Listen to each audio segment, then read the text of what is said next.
आज सुनते हैं यूनिकॉर्न की कहानी। एक समसानु नाम का देश था। वहां के लोग शिकार करने में अच्छे थे। उनके हाथों से कोई जानवर बचकर नहीं निकल पाता था। एक बार शिकार के लिए निकले समसानु के लोगों के हाथ से यूनिकॉर्न बच निकला।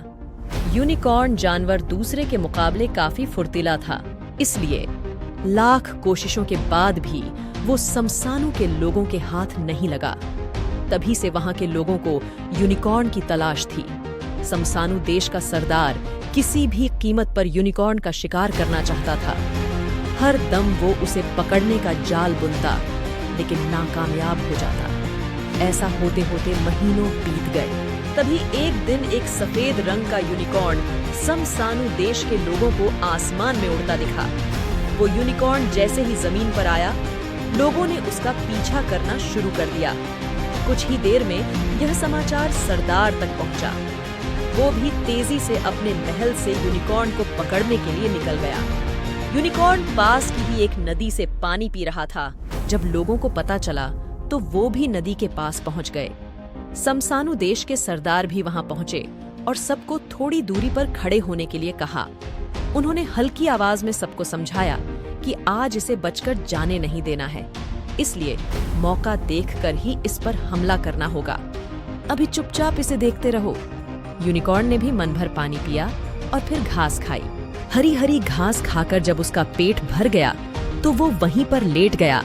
सरदार ने सोचा कि यही समय है यूनिकॉर्न को पकड़ने का। उसने लोगों को यूनिकॉर्न को पकड़ने का आदेश दिया। सब एक लंबी सी रस्सी लेकर आए और उसे यूनिकॉर्न के गले में डाल दी। फिर आगे और पीछे के पैरों में रस्सी फंसाकर उसे खींचने लगे। तभी यूनिकॉर्न की नींद खुल गई। गले और पैरों में रस्सी देखकर यूनिकॉर्न ने चिल्लाना शुरू किया। आखिर यूनिकॉर्न की मदद के लिए कौन आता? सभी लोग उसे पकड़कर ले गए और पिंजरे में बंद कर दिया। यूनिकॉर्न को पकड़ने से सरदार बहुत खुश था। उसने शाम के समय जश्न रखा। सभी लोग खुशी में झूमने लगे। जश्न के बीच में पिंजरे में कैद यूनिकॉर्न को भी लाया गया। तभी पता चला कि पास के ही किसी इलाके में आग लग गई है। देखते ही देखते आग विकराल हो गई। लोग अपनी जान बचाने के लिए चीखते चिल्लाते हुए भागने लगे। लोग आग को बुझाने की कोशिश कर रहे थे, लेकिन आग बढ़ती जा रही थी। पिंजरे में बंद यूनिकॉर्न भी आग देखकर डर गया। वो फिर जोर जोर से चिल्लाया। इस बार उसकी मदद के लिए एक लड़का सैम आया।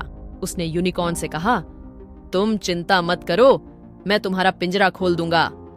बहुत ताकत लगाने के बाद 5वीं बार में सैम पिंजरा खोलने में कामयाब हुआ। जैसे ही पिंजरा खुला, यूनिकॉर्न अपनी पीठ में सैम को बैठाकर आसमान में उड़ गया। सैम ने ऊपर से देखा तो आग बहुत भयानक लग रही थी। उसने यूनिकॉर्न से पूछा, क्या तुम हमारी मदद नहीं कर सकते हो? देखो, आग कितनी फैल रही है, लोग मर जाएंगे। सैम की बात सुनकर यूनिकॉर्न आसमान से जमीन की तरफ उतरा।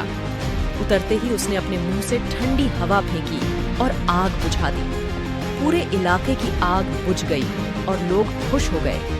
आग बुझाते ही दोबारा यूनिकॉर्न सैम को लेकर उड़ा और उड़ते हुए दूसरे जंगल में चला गया। कुछ समय दोनों ने साथ बिताया और दोनों की अच्छी दोस्ती हो गई। तभी यूनिकॉर्न कुछ दूर चला गया। सैम को लगा कि अब यूनिकॉर्न वापस आसमान में उड़ने वाला है। उसने यूनिकॉर्न से पूछा, क्या तुम कभी वापस आओगे?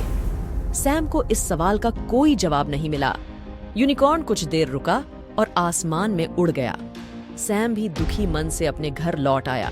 लोगों ने उससे यूनिकॉर्न और यूनिकॉर्न की सवारी के बारे में पूछा। सैम ने यूनिकॉर्न की खूब तारीफ की, लेकिन मन ही मन सैम दुखी था।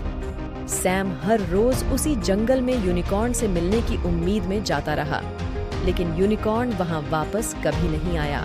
यूनिकॉर्न की कहानी से यह सीख मिलती है कि आप जब दूसरों की मदद करते हैं तो वो भी आपके और आपके अपनों के लिए मदद का हाथ बढ़ाते हैं। ऐसे ही कहानियां सुनने के लिए हमारे हिंदी कहानियां चैनल को लाइक, शेयर और सब्सक्राइब जरूर करें।